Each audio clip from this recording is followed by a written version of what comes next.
Hey, what's up? It's Ryan with Gone Samples. Today we're going to be checking out four new Ableton racks I created. 3 of them are mainly for dubstep and sound design, or the 4th one can be used across any genre. I use it a lot in house music and techno. It's very usable for everything. So first off, I have this bass changer rack right here. So I have it on 2 sounds currently. So this is without it. Right.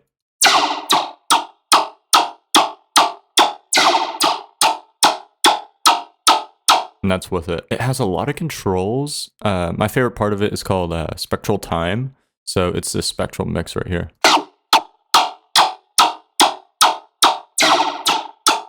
I like messing with the delay tilt. If you go into the negatives, it goes like Q. If you turn it into the positive, it goes whoop. So I like playing with that. And the delay mask, it kind of like smooths out that kind of sound. That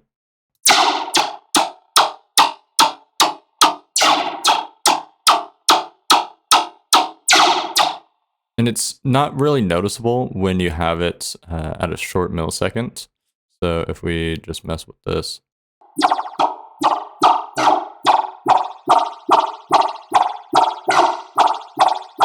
See how it's like canceling out some of the delay, but you still get that zippy sound. So that's fun to mess with. It's a delay, so you do have like a feedback.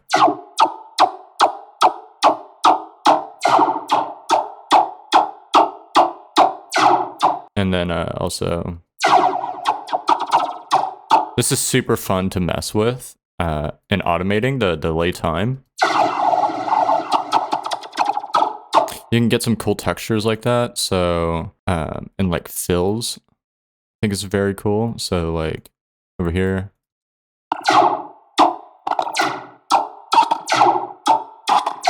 And then you could even like, if you find a cool sound, like, and you want that every time that it plays. Messing with that is super, super fun. And you get some really cool different sounds when you do that. Just be careful sometimes though. You have to bring down the delay on the side. If you don't see this, there's a little D in the right hand side down at the bottom next to master. And that brings up your track delay. When you have it up full, 100% mix on this, introduce like delay. So this is 119 milliseconds delayed from what it originally is. So it might not be in time. If we take a look at the second one that I have,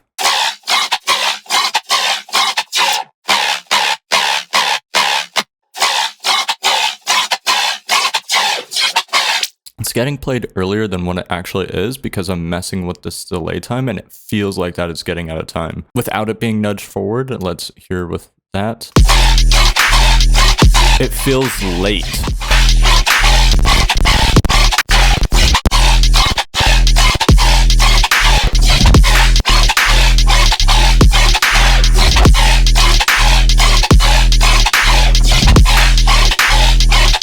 Now it feels in time once you nudge it forward a little bit. So going back to the original sound that I was playing, I also like this texture verb.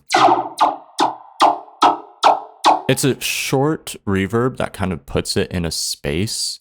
And if you open it up and go into the rack, you can see it's a hybrid reverb. And I like playing with the decay and the actual texture of the convolution.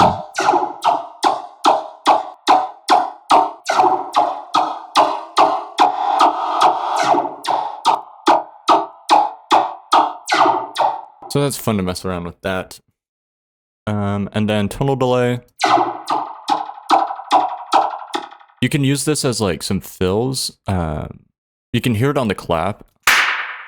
Stuff like that.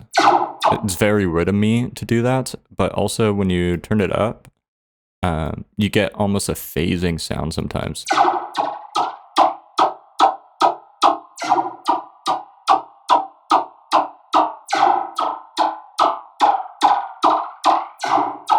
And it's almost like a mono chorus. Next up in the chain is a phaser. So I like messing with that. You can get like chords almost.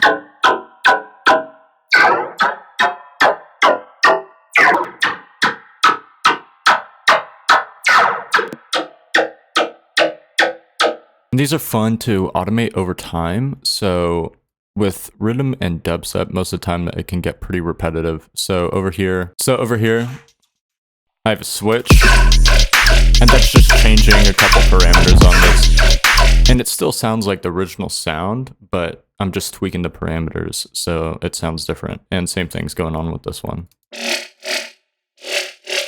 Just very slight and very subtle, but just makes it less repetitive. Another rack that I'm including is this beef rack, this bass beef rack. So pretty much it's a saturator, and like compression. So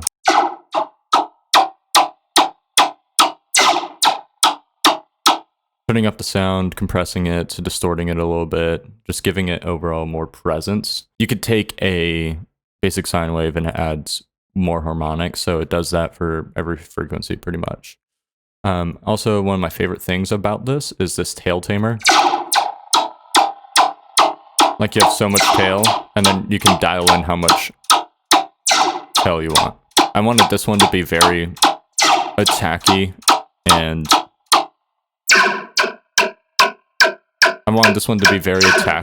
just like straight to the point, instead of having so much room and stuff moving around you. So I just turned that up all the way.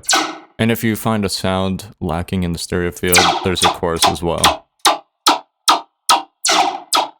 But I didn't think this one needed it.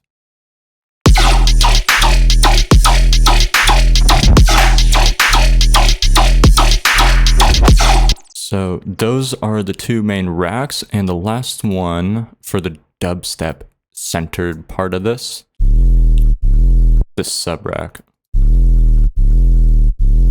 So let's duplicate this out and let's tweak around with it. We have all these different presets.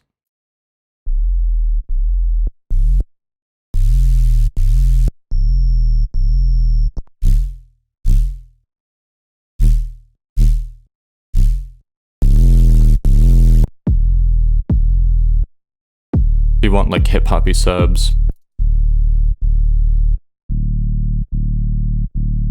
This could be cool in like an intro or even in house music. A lot of these subs, like here, make a simple bass line real quick.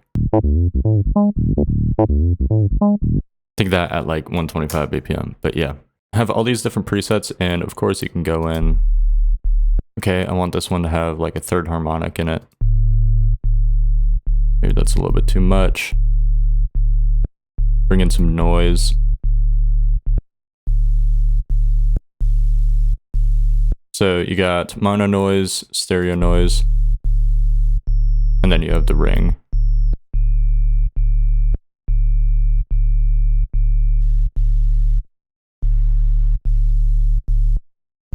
Let's go like this. And then distortion.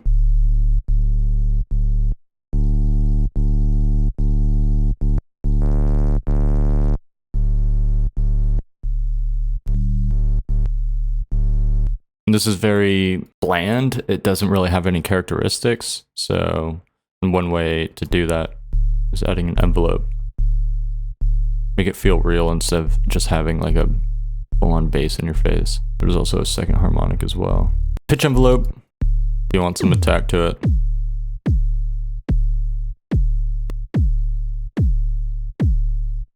All sorts of cool jazz like that included in the sub. And the bass changer. Those two are my favorite. I love messing around with those two, just tweaking knobs and seeing what's possible with them. Lastly, a little bit of a gift from me to you. I'll be using this on every single track of mine. It's actually being used in the beginning right here. It's a one knob just wash out. Not really wash out. It's a build tension. I don't know. Listen. Just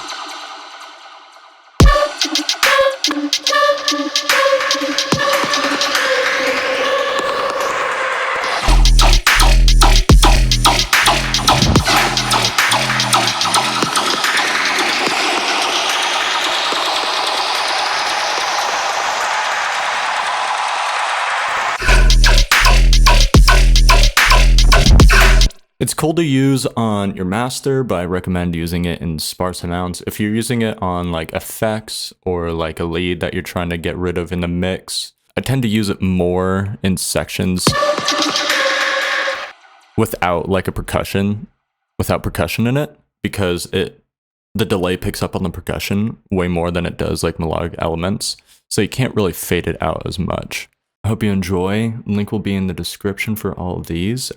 If you want to send us what you make with them, let me DM us on Instagram, DM us on Twitter. Would love to hear. So get it down below, sign up for a mailing list, and then you'll get the 4 of these for free.